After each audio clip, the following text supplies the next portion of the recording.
All right, today we're doing something ambitious. We're going to take on one of the world's most epic cities and try to distill its 800 years of wild, turbulent history into one single perfect day in Moscow.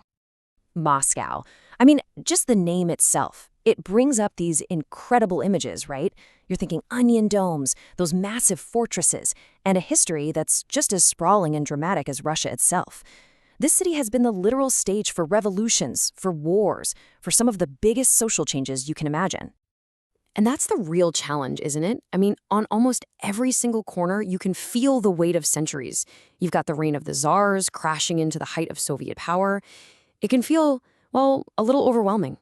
But hey, don't you worry, because we've got a plan. We're going on a specially curated journey through Moscow's absolute must-see spots. We're going to capture both its monumental power and its really intricate soul.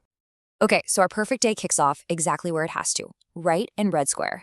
This is the historic and political heart of all of Russia. So here we are, Red Square. Now, for centuries, this place was a bustling, kind of chaotic marketplace. You can see it in that painting. But then it completely transformed into this vast cobblestone expanse we know today, famous for those massive and, let's be honest, intimidating military parades of the Soviet era.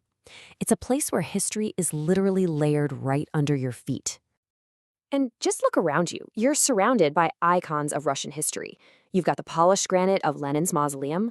Then, right behind it, tucked along the Kremlin walls, you'll find the graves of Soviet heroes. People like Yuri Gagarin, the first man in space.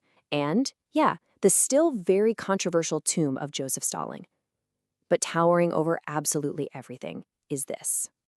St. Basil's Cathedral, you have to hear the story behind this place. The legend goes that Ivan the Terrible actually blinded the architect so he can never create anything to rival its beauty.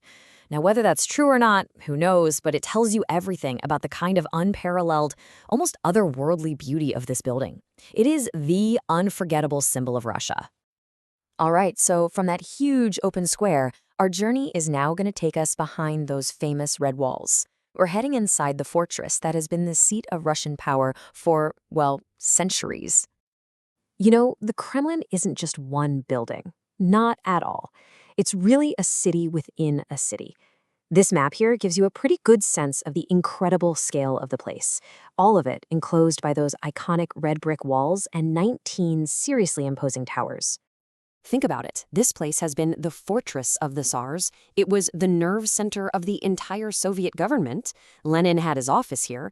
And today, it's the official residence of the Russian president. For centuries, this is where power has lived. And inside these walls, oh man, there are just countless treasures. Take a look at this cutaway illustration. It shows you the absolutely stunning interior of one of the most important buildings here, the Cathedral of the Assumption. I mean, look at that. Every single surface is covered in these golden frescoes and ancient holy icons. This wasn't just a church. This was the spiritual heart of the Russian Empire. Tsars, including Ivan the Terrible himself, were crowned right here.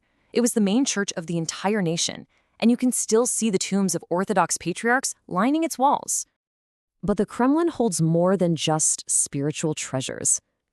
The state armory, it's less like a museum and more like a giant vault, just packed with centuries of riches collected by Russia's rulers.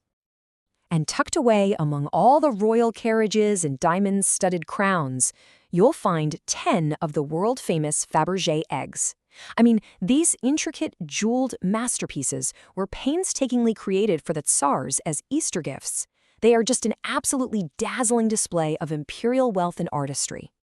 So, as we leave the Kremlin, we're going to pass under the gaze of the Savior's Tower. And get this used to be the main ceremonial entrance, and even the Tsar had to remove his hat out of respect for the icon hanging right above the gate. Okay, for the last part of our day, we are shifting gears, big time. We're leaving the epic scale of state power and politics behind to discover a much more intimate, creative side of Moscow. Welcome to Ulitsa Arbat, or Arbat Street. And wow, the contrast with the Kremlin is immediate. You can just feel it. The atmosphere here is buzzing, it's artistic, and it's completely on a human scale. This lively, pedestrian-only street used to be the favorite hangout for Russia's great writers and poets. People like Alexander Pushkin, whose old home is now a museum right here. And today, it's still a total hub of creativity. It's filled with street artists painting portraits, musicians playing for the crowds, and all these unique little shops tucked into the historic buildings. This is where you feel the city's living pulse. It's not a place of monuments to the state. It's a place of individual expression, of conversation, of art. It is the perfect counterpoint to our mornings spent with tsars and commissars, that's for sure. So, as our perfect day in Moscow comes to a close, what have we really discovered? Well, I think we've seen that this is a city defined by its incredible contrasts.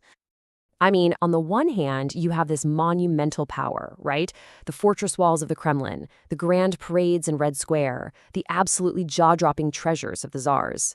But then, on the other hand, you have the city's intricate soul.